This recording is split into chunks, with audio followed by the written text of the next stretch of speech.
In 2007, 16 teams played the ODI World Cup, but in 2023, only 10 teams played the ODI World Cup, that is 6 teams less. If you compare this to the T20 World Cup, 12 teams played the 2007 T20 World Cup and 20 teams will be playing the 2024 T20 World Cup, that is 8 teams more. This is an evident growth of the game of cricket, but only in the T20 format. Is T20 format and leagues like IPL a savior or killer of cricket? Is ODI cricket dying? And when I started reading about it, I found out the true nature of T20 format and how leagues like IPL are killing cricket. No, I think T20 cricket's had a lot to do with that. It has had a bit of an impact on the techniques of the players, especially the batsmen. I do think the techniques probably have gone down a little bit. Yeah.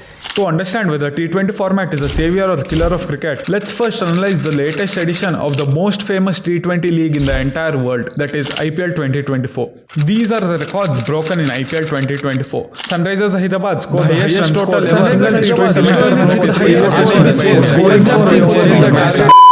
Pause. How many records have been broken in the single season? God damn. Looking at all these records, you might be thinking that wow, this is a good thing. But sorry to burst your bubble, IPL 2024 is a slow poison which is killing the game of cricket, which we all love. But does this mean that T20 cricket is the reason why cricket is dying? The answer to this is both yes and no. I will address this issue later in the video.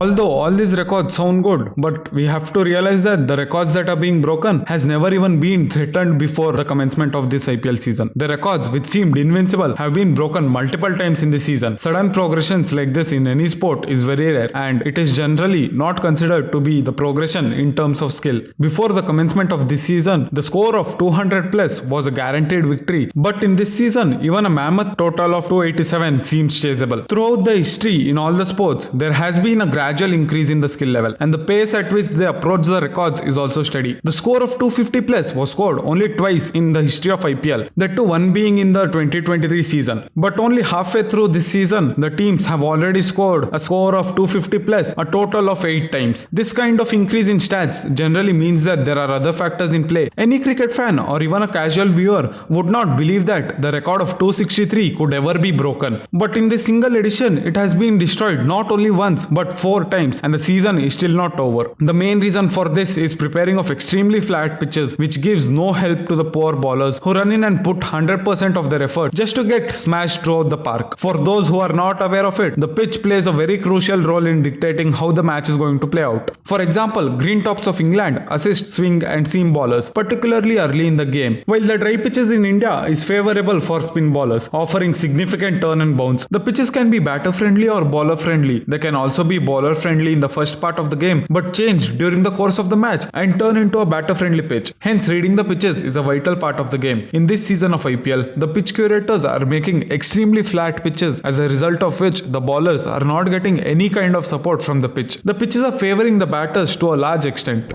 Chapter 2.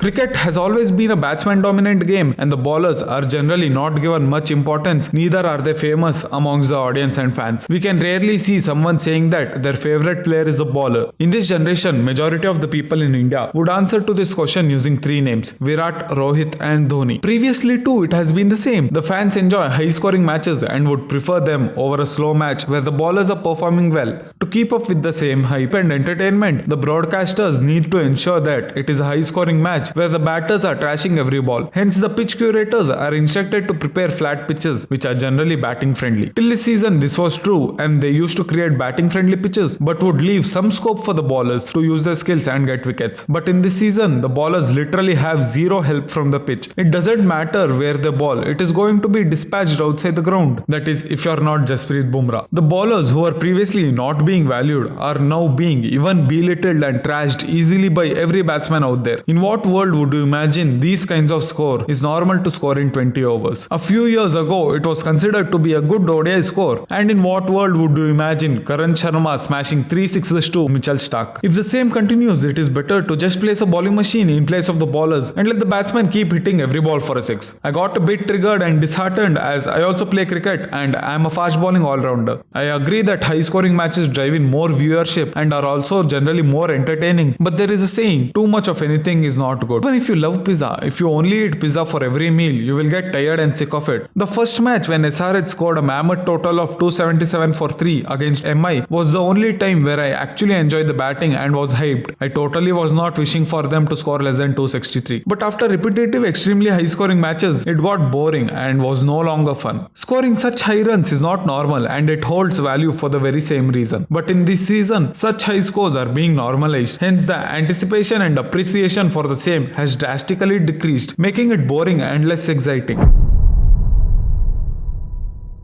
We cannot truly understand the impact of IPL 2024 without addressing the elephant in the room, which I have been avoiding, that is whether T20 cricket is a savior or a killer of cricket. Lately, there has been a hot debate amongst the cricket fans and players about the impact of T20 format on cricket as a game. I believe in the whole context, T20 format is killing cricket, but let's have a look at the arguments from both the sides. Half of them view T20 cricket as a savior of cricket as it provides increased entertainment value to the viewers as it is of shorter duration with higher intensity. It has increased global participation, it has opened up and bettered financial opportunities and in general has made cricket more popular. T20 cricket is one of the biggest promoter of the dying game of cricket. This is a side-by-side comparison of number of countries participating in the ODI World Cup versus the T20 World Cup over the years. The highest number of teams that participated in the ODI World Cup is 16 in the year of 2007, and we see a gradual decrease in the participation of the teams where only 10 teams participated in the 2019 and 2023 ODI World Cups, meaning cricket is dying. But on the other hand, there is a constant increase in the number of countries participating in the T20 World Cup over the years. The latest T20 World Cup has doubled the number of participants as compared to the latest ODI World Cup. This clearly means that T20 format is the savior of cricket. If you're thinking this is true, I will come back to it and prove you wrong in some time. Why does the other half believe that T20 format is killing cricket? It is because it diminished emphasis on technique and skill. It has a negative impact on other formats. It contains a potential for over-commercialization and that it has in fact reduced the spectator experience as aspects like cheerleaders, music and gimmicks detracts from the purity of the sport. For now, we will focus on the point potential for over-commercialization. It basically means that commercialization of T20 cricket, particularly through leagues like IPL, which can prioritize profit over the integrity, spirit and long-term health of the game. As it is now a mainly profit-driven business, the broadcasters and the cricketing boards will do anything and everything in their ability to maximize their profits, but in the way they may ignore the other repercussions of this decision. IPL 2024 seems to be a perfect fit for this situation. To provide more and more entertainment and drive up the viewership, they are creating more flat pitches favoring the batsmen. The condition is so bad that many people who are of the opinion that T20 cricket is a savior of cricket also change their opinion, and almost everyone agrees that if this situation continues for long, then cricket as a game may not survive. It is no fun seeing 167 being chased down in 9.4 overs, a total which would be considered to be an average total and on a bad day would be considered as an above average total, is now being chased down in less than half the balls. India has never been a nation which relies upon its bowling unit. It is especially true with the pacers. The pace unit of India has always been below the pace units of other teams. Although in the recent years the situation has become better, but if the same continues in tournaments like IPL, it would pose a huge problem. IPL is considered as a platform where new and young talents, especially those from India, are found. But in this kind of a situation, think about the condition of the bowlers. How will a new and upcoming bowler gain confidence in such a situation? No one in their sane mind would want to become a bowler in such conditions. They cannot display their skills, neither do they get the amount of fame as a batsman does. Even a legend like Ashwin says this. The clip is before the commencement of the season, and if the game prefers batsmen even more, then there remains no incentive for anyone to become a bowler. As there is no incentive for anyone to actually put in the effort, it means that the competition will be reduced, which will again drive the viewer experience down. It is not only posing a problem to the bowlers but to the batsmen as well. As the batsmen are aiming to be more explosive and try out unique shots like reverse sweep or whatever this is supposed to be, the true skill of batting is being lost. Batting is an art. It is a skill that the players polish throughout their lifetime. Every cricket fan knows the value of traditional shots like this. This is class. This is skill. This is the art of batting, and this is a treat to the eyes. If the game converts to only hitting sixes, then more than the skill, the question arises whether you have the power or not. Players like Sky and ABD who play innovative shots, or hard hitters like Gale and Pollard are required in the game to keep it entertaining, but it should not be dominated wholly by players like those. This modernization, if not stopped, will definitely kill the game of cricket, and countless fans like me will lose their interest in the game. To finally answer the question, is T20 format and IPL 2024 killing cricket? The answer is both yes and no. Even though T20 format is saving the shrinking game of cricket and acting as a savior of cricket, it also acts like a double-edged sword as it is giving birth to a new type of cricket which is very different from the actual idea of cricket. It is changing cricket, and along the course of time, the cricket of today will no longer exist, and cricket would then become an abomination of game which the current fans will not be a fan of. Test cricket, which is the actual essence of cricket, will no longer be given the value that it deserves. I personally believe that Test format is the purest and the best format of cricket, but it will perish soon. ODI format will also be sitting ducks as new format of T10 is in the talks. So T20 format and IPL 2024 is saving cricket while also killing the idea and the actual essence of cricket. Then would it be classified as a savior or a killer? I would say neither, as T20 format is revolutionizing cricket. In a good way or a bad way is up for the people to decide in the comments. I'll be reading all of them, so comment down your opinions. Click over here to know why Indian cricket fans are the worst and the most toxic fan base, and click over here to know how cricket is destroying the scope of other sports in India. I will meet you over there. Till then, keep pulling a scene.